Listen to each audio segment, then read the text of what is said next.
Hello everyone, welcome to your YouTube channel Guruji Study Hub. This is Arvind Khandelwal. Let's start Aamir का इतिहास।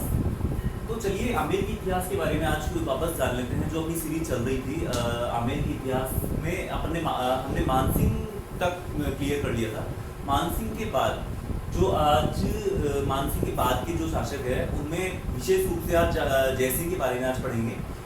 तो start करते हैं। देखिए मानसिंह के बाद जो शासक बने थे वो बने थे भाव सिंह। ठीक है, मैंने आपको एक लिस्ट भी प्रोवाइड करी थी। लास्ट वीडियो मैंने आपको बनाई थी एक ट्रिक वाली वीडियो जिसके अंदर आमेर के जितने भी शासक हुए हैं उनको कंप्लीट ट्रिक से याद करवाया था आपको।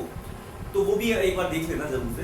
तो एक बार एक्चुअली हुआ क्या, मानसिंह 1614 में इनकी मृत्यु हुई थी एलिजपुर में। 1614 में इनकी मृत्यु होने के बाद भाव सिंह इनके पुत्र शासक बने थे। शासक बने कैसे? एक्चुअली हुआ ये कि इनके बड़े पुत्र थे जगत सिंह। जगत सिंह को बनना था शासक क्योंकि बड़ा पुत्र बनता है शासक। ठीक है, लेकिन हुआ क्या कि जगत सिंह की 1599 में हो गई मृत्यु। अगर 1599 मृत्यु हुई, 1614 में इनकी मृत्यु हुई थी, तो इससे पहले तो कैसे शासक बनते? ठीक है, तो 1599 में जब बंगाल अभियान के दौरान जगत सिंह की मृत्यु हो गई। ये जगत सिंह वही थे जिनको ये क्या कि बहुत प्रिय थे मानसिंह को, और उनकी पत्नी थी कंकावती इनको बहुत प्रिय थे। और इन्हीं की याद में इनकी मृत्यु के बाद इनकी याद में आमेर में जगत शिरोमणि मंदिर बनवाया था इन्होंने मानसिंह ने, है ना। अब जगत सिंह के जो बेटे थे वो थे महासिंह थे जगत सिंह के बेटे। अब जगत सिंह के बेटे थे महासिंह और महासिंह थे। ठीक है, अब जो भाव सिंह कैसे बने शासक? भाव सिंह का शासनकाल रहा 1614 से 1621 के बीच। भाव सिंह ऐसे बने क्योंकि भाव सिंह जो थे ना वो सलीम के बहुत करीबी थे। सलीम कौन? जहांगीर का शासक बनने से पहले नाम था सलीम, जहांगीर, है ना। इनका शासनकाल 1605 से 1627 तक रहा और जब ये शासक बने तो इनका नाम जहांगीर पड़ गया सलीम का। ठीक है, और सलीम और भाव सिंह बहुत करीबी थे और जब ये शासक बने तो इन्होंने भाव सिंह को ही एक तरह से शासक मान लिया। तो मानसिंह के बाद भाव सिंह शासक बन गए, है ना। अब भाव सिंह शासक बन गए तो वैसे कायदे से बनना था जगत सिंह को, लेकिन जगत सिंह की मृत्यु हुई थी तो उसके बाद महासिंह को बनना चाहिए था, जगत सिंह के बेटे बड़े बेटे को, महासिंह को। ठीक है, अब लेकिन कोई नहीं, भाव सिंह बन गए। तो फिर बाद में महासिंह के जो बेटे थे जयसिंह, ठीक है, इनका जन्म हो चुका था 1611 में। ठीक है, जुलाई 1611 में हुआ था इनका जन्म। ठीक है, 15 जुलाई के आसपास हुआ था इनका जन्म, शायद 1611 में, है ना। तो 1611 में इनका जन्म हुआ। अब 1614 में भाव सिंह शासक बन गए। उस टाइम 3 साल के थे तो इनका बनना पॉसिबल था नहीं। ठीक है, तो भाव सिंह बन गए शासक। फिर 1621 में जयसिंह वापस शासक बन गए। ठीक है, तो जयसिंह और क्योंकि भाव सिंह की कोई बेटा था नहीं और जब ये भाव सिंह का मामला फिनिश हो गया तो उसके बाद भाव सिंह मतलब इनकी मृत्यु हो गई तो उसके बाद ये जयसिंह शासक बन गए। ठीक है,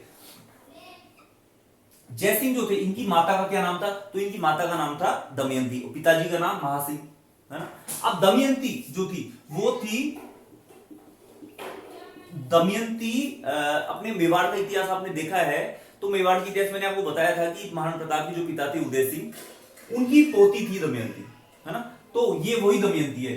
दमयंती को हमेशा चिंता रहती थी कि जयसिंह की हत्या ना कर दे, क्योंकि हो सकता था कोई जयसिंह की उम्र भी कम थी काफी। ठीक है, तो कोई जयसिंह की हत्या ना कर दे। तो इसीलिए दमयंती ने क्या किया कि ये आमेर सिंह को दौसा ले गई और इनकी ट्रेनिंग, इनकी एजुकेशन सब इनकी दौसा में ही हुई। दौसा में इनको अच्छी एजुकेशन मिली। एजुकेशन के मामले में से ये संस्कृत वगैरह भी बहुत अच्छे से जानते थे, बहुत अच्छे निपुण थे संस्कृत में, है ना। और इनकी ट्रेनिंग भी बहुत अच्छे से हुई थी। तो 1621 में शासक बन गए। 1621 से 1667 तक ये शासक रहे थे, है ना। तो ये लगभग इन्होंने 46 साल तक शासन किया था। और शासक एक तरह से इनके बारे में ऐसा कहा जाता है कि 46 साल तक इन्होंने मुगलों शासक रहते हुए मुगलों की सेवा की और सबसे लंबा इनका कार्यकाल रहा ये, है ना।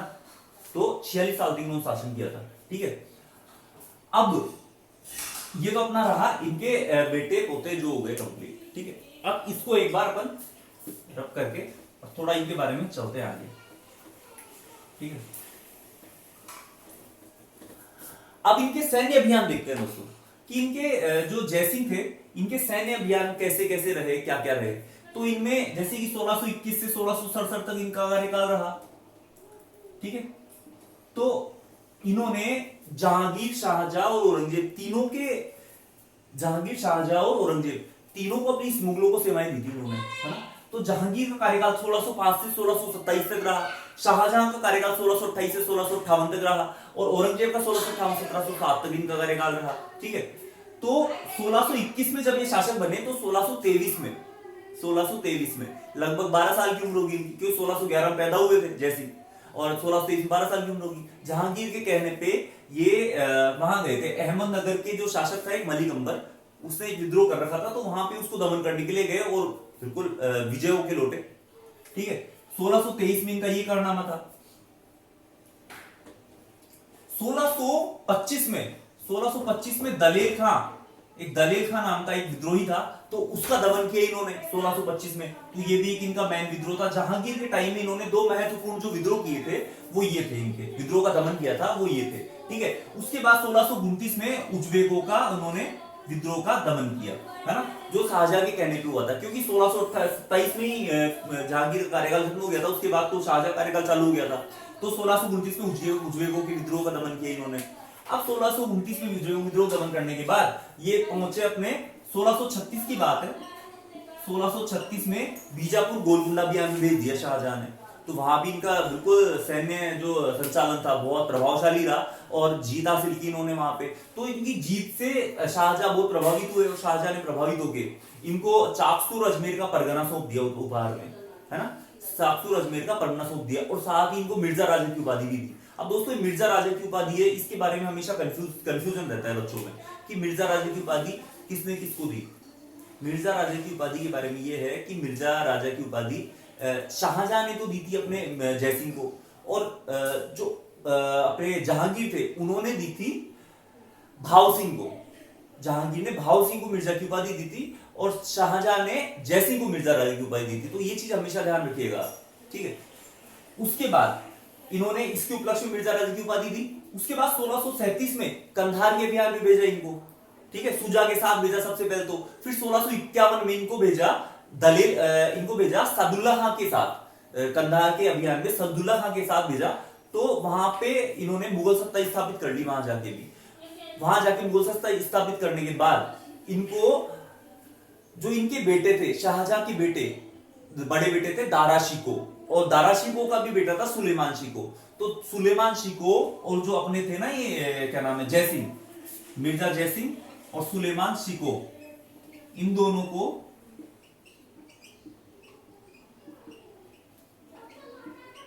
संयुक्त रूप से कंधार की सूबेदारी इन्होंने खुश होकर दे दी, कंधार की सूबेदारी प्रदान कर दी इन दोनों को, मिर्जा जयसिंह और सुलेमान शिको को, ठीक है। अब दोस्तों ये 1651 में सुलेमान शिको और मिर्जा जयसिंह को ये देने के बाद अब उत्तराधिकार के युद्ध चालू होते हैं इनके। तो उत्तराधिकार के युद्ध देखते हैं अपन कि उत्तराधिकार में कौन कौन से युद्ध हुए, कैसे क्या हुए। ये अपने इंपॉर्टेंट है, ये परीक्षा में सब कुछ, ये सारी चीजों बता रहा हूं, ये आप बिल्कुल रट लीजिए, इसको अच्छे से देख लीजिए, अच्छे से समझ लीजिए इनको, ये बहुत काम आने वाली है। यही चीजें परीक्षा में आती है, इसके अलावा कुछ नहीं आएगा जयसिंह के, है ना, ये मैं गारंटी देता हूं आपको, ठीक है। अब अपन देखते हैं उत्तराधिकार के युद्ध में, देखें अपन तो उत्तराधिकार के युद्ध में एक साइड सुजा एक साइड सिको। तो ये जो शाहजहां थे वो चाहते थे कि सुजा जो है वो सुजा जो सिको है वो जीतना चाहिए, मतलब वो अगला शासक बनना चाहिए, ये चाहते थे अपने शाहजहां। तो उन्होंने शुजा के विरुद्ध इनको भेजा, जयसिंह को, है ना, से एक सेना के साथ।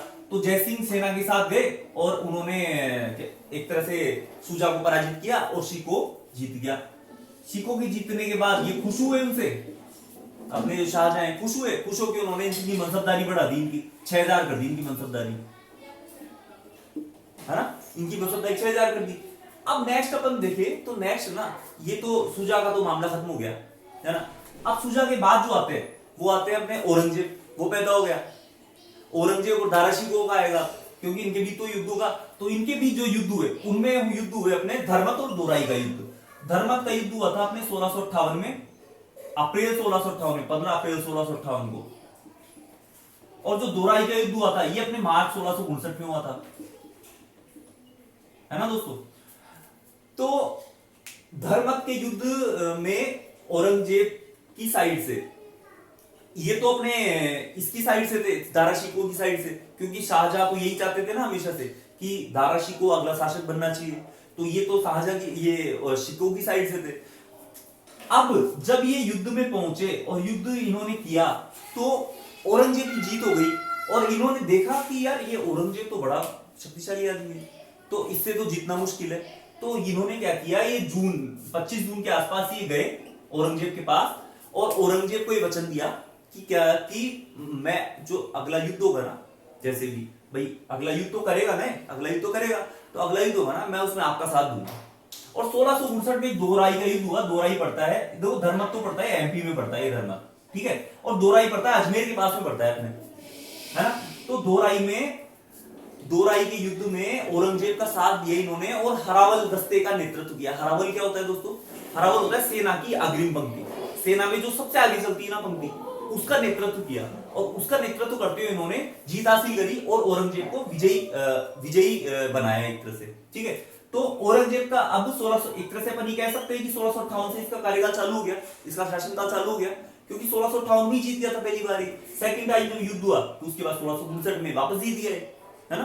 तो अब ये हुए उत्तराधिकार के युद्ध, ये उत्तराधिकार के युद्ध खत्म होते हैं। तो उसके बाद अब औरंगजेब के शासनकाल में इन्होंने क्या किया, तो औरंगजेब के शासनकाल की बात देखते हैं। औरंगजेब के शासनकाल में मोस्टली ये हुआ कि इन्होंने, जब औरंगजेब का शासनकाल चालू हुआ तो उस टाइम पे क्या हुआ, सतपुड़ा जो है, सतपुड़ा अपना जो क्षेत्र है, उसके दक्षिण में मराठों का प्रभाव बहुत ज्यादा बढ़ रहा था। मराठे शिवाजी के नेतृत्व में शक्तिशाली होते जा रहे थे। तो ये जो है अपने औरंगजेब है, इन्होंने इसको भेजा, अपने जयसिंह को भेजा कि आप जाइए और उसको, उसका विद्रोह का दमन कीजिए, उसको, उसकी शक्ति को कम कीजिए, उसको दबाइए एक तरह से, ठीक है। तो ये गए और उन्होंने बिल्कुल बहुत अच्छे से सैन्य संचालन किया, और वहां पे जाके और शिवाजी को चारों ओर से घेर लिया। शिवाजी के वहां पे जो किला है उसको चारों ओर से घेर लिया, पुरंदर का किला है उसको, और वहां पे पुरंदर में ही इनके बीच संधि हुई आपस में। संधि में क्या हुआ, 1665 में हुई थी इनके बीच संधि, ठीक है। और संधि में क्या हुआ, 3 शर्तें रखी गई थी। पुरंदर की संधि में 3 शर्तें रखी गई थी। पहली शर्त ये थी कि शिवाजी के बाद, मतलब शिवाजी के स्थान पर मुगल दरबार में संभाजी उपस्थित होंगे, है ना। मुगल दरबार में शिवाजी के स्थान पर संभाजी उपस्थित होंगे, पहली शर्त ये थी। दूसरी शर्त ये थी कि 23 दुर्ग है ना, 23 दुर्ग, जो मराठों के जो 23 दुर्ग है वो मुगलों को सौंप दिए जाएं, जिनकी लगभग वार्षिक आय थी 4 लाख हूण, 4 लाख हूण थी उनकी वार्षिक आय, ठीक है। तो वो मुगलों को सौंप दिए जाए। और एक शर्त और थी कि बीजापुर और गोलकुंडा की जो बीजापुर और गोलकुंडा के विरुद्ध सैनिक सहायता देंगे। कौन? ये जो मराठे है ना, ये मुगलों को बीजापुर और गोलकुंडा के विरुद्ध सैनिक सहायता प्रदान करेंगे। ये इनकी 3 शर्तें थी पुरंदर की संधि में। तो ये पुरंदर की संधि संपन्न हुई इनकी, ठीक है। और इससे औरंगजेब खुश हुए बहुत, और औरंगजेब खुश होके, और इन्होंने क्या किया कि इन्होंने इनको बीजापुर के अभियान के तहत, बीजापुर कर्नाटक के अभियान के लिए भेज दिया इन्होंने, कि अब आप जाओ, इतना कर दिया तो इतना भी कर दोगे, आपकी बीजापुर कर्नाटक के अभियान भी जीत जाओगे, बीजापुर के अभियान के लिए भी। लेकिन अब ये क्या है, इनका जो जीत का सिलसिला था ना वो यहीं तक था, ये मान लीजिए। उसके बाद बीजापुर कर्नाटक अभियान में ये एक तरह से जीत हासिल नहीं कर पाए जो जयसिंह थे वो। तो इनको, औरंगजेब को बहुत बुरा लगा। अब इसमें भी जीत हासिल नहीं कर पाए, और उसके बाद क्या हुआ, धोखे से एक बार इन्होंने क्या हुआ, जो शिवाजी थे इनको भी, इनको कैद कर लिया था इन्होंने। सवाई जयसिंह के कहने पे जब ये आपस में मिलाया तो औरंगजेब और शिवाजी मिले थे एक दूसरे से, तो औरंगजेब ने शिवाजी को कैद करवा दिया था। कहां पे? सवाई जयसिंह के बेटे थे राम सिंह, उनके महल में कैद करवा दिया था। अब लेकिन क्या हुआ, एक तो ये घटना हुई कि बीजापुर कर्नाटक अभियान में भी हार गए, और दूसरा ये इसमें भी ये भी किले से छोड़ के भाग गए, जो शिवाजी थे ये भी किला छोड़ के भाग गए। तो किला छोड़ के जब भागने के बाद ये इनको लगा बहुत बुरा कि यार ये तो अपने अब कोई काम का नहीं है। तो 1667 में बुरहानपुर में इन्हीं के सामंतों द्वारा औरंगजेब ने जहर दिलवा दिया इनको, है ना, और इन्हीं के सामंतों द्वारा जहर दिलवा के इनकी मृत्यु हो गई। तो 1667 में लगभग इनकी मृत्यु हो गई थी। ये इनका पूरा कार्यकाल था। कार्यकाल में इन्होंने तीनों मुगलों को सेवाएं दी, और ये सब इनका सब कुछ था। ये सब कैसा लगा दोस्तों आपको कमेंट बॉक्स में बताना मुझे जरूर से। थैंक्स।